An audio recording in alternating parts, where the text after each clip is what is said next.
Hello everyone. In today's video, I will discuss about Garfinkel's approach of ethnomethodology.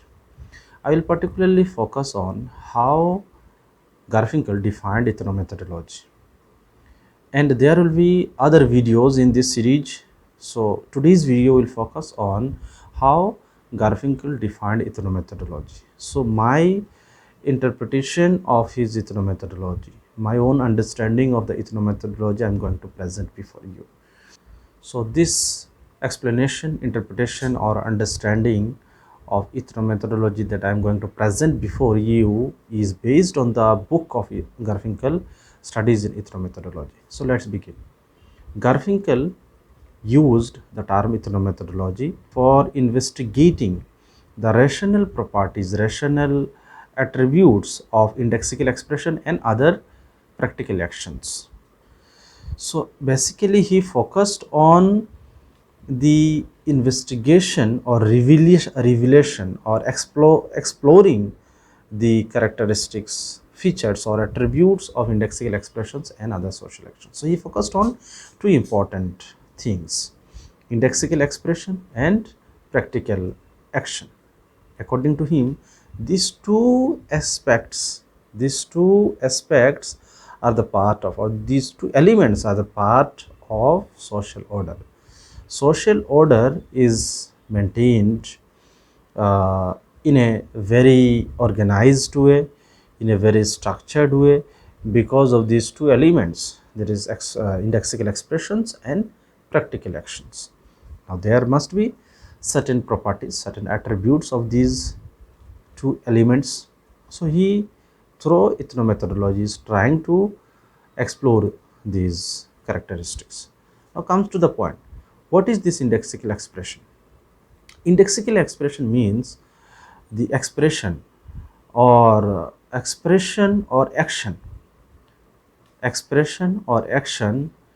which implies certain meaning depending on the situation. That means the meaning of expression, meaning of action, meaning of a word depends on the situation. Randomly we cannot find the meaning of anything. Randomly we cannot understand the meaning of anything unless and until it is related, it is linked to the situation. So individual whatever do, human beings whatever do in the society is basically linked to the situation. So situation and the action, so both these things, both these entities are interlinked. So this is called indexical expression.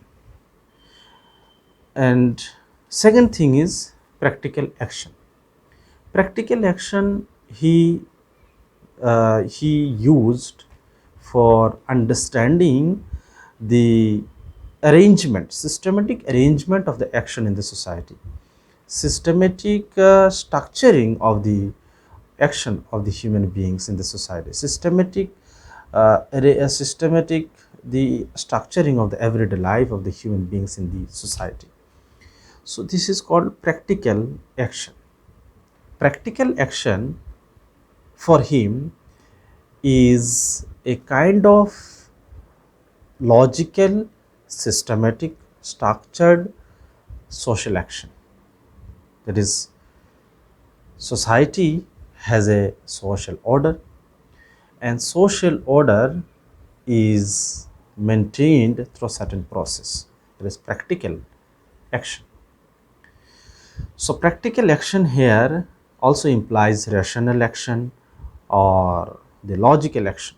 That is, whatever individuals do in the society, whatever individual performs in the society is mainly the part of certain process, mainly the part of certain organized system. Randomly they are not doing anything. Meaningless things they are not doing. Rather, whatever they are doing has its connection with the situation and its connection with the logical order towards the society, towards the social order. So it is very important to understand how human beings act in the society as a part of the practical action and indexical expression. So these two concept, these two processes are very important. So ethnomethodology, in my understanding, wants to reveal, explore, or investigate attributes and features of the indexical expression and the practical actions. So here Garfinkel mentioned about three features of the ethnomethodology. So these three features of ethnomethodology are actually implies the meaning of indexical expression and practical actions. These are three various features or attributes of the ethnomethodology. That is, each attribute can explain ethnomethodology. But these three attributes are again implies different meanings of indexical expression and social action. Now, what is the first one? First one is doing accounts of common sense situation of choice. Doing accounts of common sense situation of choice. Doing accounts here means doing description. So doing description of common sense situation of choice. So here common sense situation and its description. So ethnomethodology describes common sense situation of the choice. Now who is involved in this common sense situation of choice? Human beings, obviously. So human beings are involved in the common sense situation of that choice, because without human beings situation has no meaning. So situation is mainly for the human beings. Human beings create. Again, there are various situations have various meanings, but human beings have common understanding, common sense about the situations. Human beings don't do anything which is not relevant in a particular situation. If they do anything which is not relevant, so it would be considered as common senseless. So this is how the human beings act, by connecting common sense and the situation, and they have their choice, different situations, and they have their common sense. Now they can choose how to act, what to say, what to do in the particular situations for expressing certain meaning. If they want to express sadness, they would use certain words, they would do certain activities so that their sadness can be expressed. If they want to express joy, happiness, then they would say something, they would do something to express. So these are all comes from the common sense. So this is the feature of the ethnomethodology, to account, that is to describe this common sense situation of choice. But again, this particular feature is implying a meaning, is a meaning of indexical expression and practical action, because this is again a kind of the indexical expression. It's implying kind of meaning of indexical expression and practical action. Now second point, second feature or attribute of ethnomethodology is instructions. There is following of instructions. Now in society there are numbers of rules, regulations, all can be categorized as instructions. So instructions for human beings to live in the society, how they should live in the society, there are instructions. These instructions describe the system. These instructions do not describe the social order. Social order can only be understood through human action, through the reciprocal connection between situation and the action, and the common sense, shared knowledge, common understanding that I am going to discuss in the next point. but instructions can explain the social system, because understand until the instruction is defined, we cannot understand the system.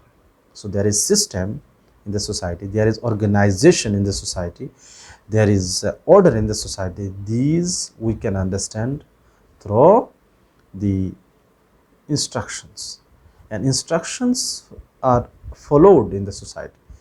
These instructions are not just for describing, these instructions are follows. Human beings follows, members of the society follows these instructions, and this is how society maintains its order. So this is the second characteristic of ethnomethodology. That is, ethnomethodology also tries to understand, ethnomethodology also explores how this instruction is followed in the society, how these instructions are determining the social situations, how it is maintaining social order in the society. Then third point is the common understanding. Common understanding means the understanding about particular social fact or various social facts, social realities, social phenomena, various aspects of the society, social institutions, instructions. So about all these, the members of the society have the common understanding, and because of their common understanding, the interaction is possible, communication is possible, and the everyday living or everyday activity is possible in the society, and this is how society maintains its order. So ethnomethodology tries to explore, tries to reveal these aspects as well, and this particular aspect is again another meaning of the indexical expression and practical action, because under common understanding is the part of indexical expression, because without common understanding of the situation, there cannot be the link between human action and the situation. Suppose there are number of persons like 50 people in a particular gathering, and the situation if are not being understood for all the people, for all the persons who are present, it would be difficult to run, it would be difficult to manage. But if all the peoples are aware about the situation, then it would be very easy to maintain its order, to maintain its continuity. So indexical expression here again comes, like common understanding. So this must be shared, must be situational, it based on the situation. Situation also must be common, must be shared. There may be many situations, but in whatever situation the peoples are there, it should be shared among those who are present in a particular situation. So this is how these three characteristics or attributes can be explained, and this I have explained, interpreted from my own understanding, and these three features can describe ethnomethodology. And the ethnomethodology is again linked to the concept I have already mentioned, indexical expression and practical action. So in next video I will discuss about documentary method. This is again another important concept of ethnomethodology, because it is a very vast approach